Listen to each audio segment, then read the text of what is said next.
is in the air and I'm decorating another pumpkin today. No surprise, I'm not carving anything.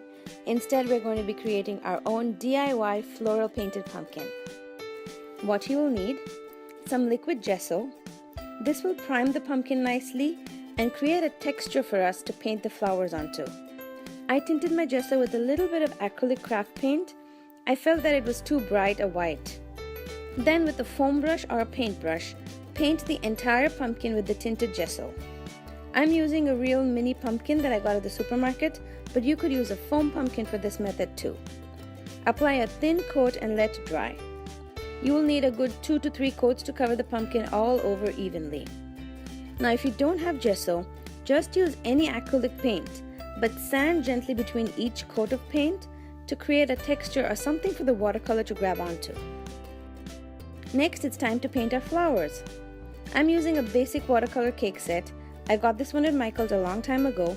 It's inexpensive and has some gorgeous colors in it. I will leave a link to it in the description box below.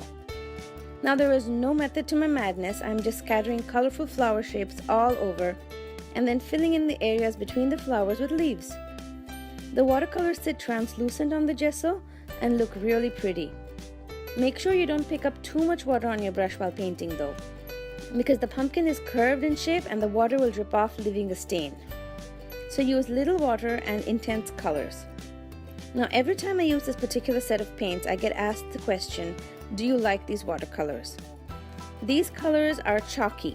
You can feel the chalkiness after the paint dries on the paper, or in this case the pumpkin. But I don't mind that, especially here. Nobody's going to be touching this, it's going to be on display. And these colors are gorgeous, so I always reach for this color set.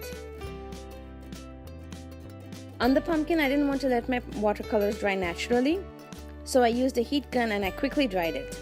I was afraid that if I walked away from this, the paint would drip in places, and I really didn't want that. And it dries really quickly with the heat tool. I then went in and added centers to all of my flowers, and that's it. My floral painted pumpkin is finished and it looks just a bit fancy, doesn't it?